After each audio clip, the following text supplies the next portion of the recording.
ರಾಜ್ಯದ ಮಲೆ ಮಹದೇಶ್ವರ ವನ್ಯಧಾಮದಲ್ಲಿ ಭಾರೀ ಪ್ರಮಾಣದಲ್ಲಿ ಕಾಣಿಸಿಕೊಂಡಿರುವ ಸೆನ್ನಾ ಸ್ಪೆಕ್ಟಾಬಿಲಿಸ್ ಎಂಬ ಮರಗಳ ತೆರವಿಗೆ ಅರಣ್ಯ ಇಲಾಖೆ ಮುಂದಾಗಿದೆ.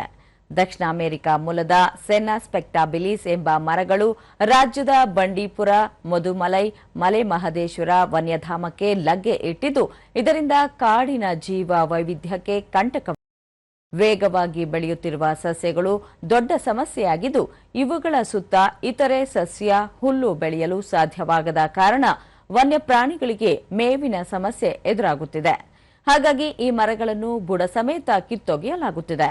ಮರ ತೆರವುಗೊಳಿಸಿದ ಜಾಗದಲ್ಲಿ ಸ್ಥಳೀಯ ಸಸ್ಯ ಪ್ರಭೇದ ಹಾಗೂ ಹುಲ್ಲುಗಾವಲನ್ನು ಬೆಳೆಸಲು ಸಂಘ ಸಂಸ್ಥೆಗಳ ನೆರವು ಪಡೆಯಲಾಗುತ್ತಿದೆ. ಮುಂಬರುವ ದಿನಗಳಲ್ಲಿ ಉಳಿದ ಅರಣ್ಯ ಪ್ರದೇಶಗಳಿಗೂ ಈ ಕಾರ್ಯಾಚರಣೆಯನ್ನು ವಿಸ್ತರಿಸಲಾಗುತ್ತದೆ ಎಂದು ಅರಣ್ಯ ಇಲಾಖೆ ತಿಳಿಸಿದೆ.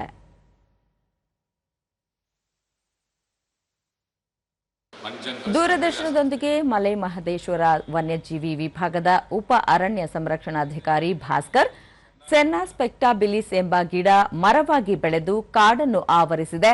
ಇದರಿಂದ ವನ್ಯಪ್ರಾಣಿಗಳಿಗೆ ಮೇವಿನ ಕೊರತೆ ಉಂಟಾಗುತ್ತಿದೆ. ಸುಮಾರು 60 ಎಕರೆ ಪ್ರದೇಶದಲ್ಲಿನ ಗಿಡಗಳನ್ನು ತೆರವುಗೊಳಿಸಲಾಗುತ್ತಿದೆ ಎಂದರು.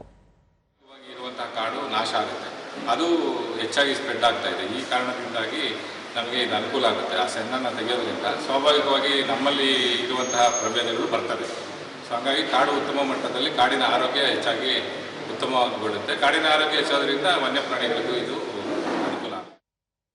ಮೈಸೂರು ಹುಲಿ ಯೋಜನೆಯ ಮುಖ್ಯ ಅರಣ್ಯ ಸಂರಕ್ಷಣಾಧಿಕಾರಿ ಡಾಕ್ಟರ್ ಪಿ ರಮೇಶ್ ಕುಮಾರ್, ಸೆನ್ನಾ ಒಂದು ಕಳೆ ಜಾತಿ ಸಸ್ಯವಾಗಿದ್ದು ಪ್ರಾಣಿಗಳ ಆಹಾರಕ್ಕೆ ಯೋಗ್ಯವಲ್ಲ. ಪ್ರಾಯೋಗಿಕವಾಗಿ ಕೆಲವು ಭಾಗದಲ್ಲಿ ಈ ಮರಗಳ ತೆರವು ಕಾರ್ಯಾಚರಣೆ ನಡೆಸಲಾಗುತ್ತಿದೆ. ಮುಂದಿನ ದಿನಗಳಲ್ಲಿ ಎಲ್ಲ ಭಾಗಗಳಿಗೂ ವಿಸ್ತರಿಸಲಾಗುತ್ತದೆ ಎಂದು ತಿಳಿಸಿದರು. ಯಾವುದೇ ಪ್ರಾಣಿಗಳು ತಿನ್ನಲ್ಲ, ಹಾಗಾಗಿ ಇದು ಕಂಪ್ಲೀಟ್ಲಿ ವೇಸ್ಟ್ ಪ್ಲಾಂಟ್. ಆಮೇಲೆ ಇದು ಬಂದರೆ ಇನ್ವೇಸಿವ್ ಅಂತೀವಿ. ಇನ್ವೇಸಿವ್ ಅಂದರೆ ಅದು ಬಂದ ಮೇಲೆ ಬಾಕಿ ಇರತಕ್ಕಂಥ ಎಲ್ಲ ಗಿಡಗಳನ್ನು ಸಾಯಿಸಿ ಇದನ್ನೇ ಮುಂದುವರಿಸುತ್ತೆ.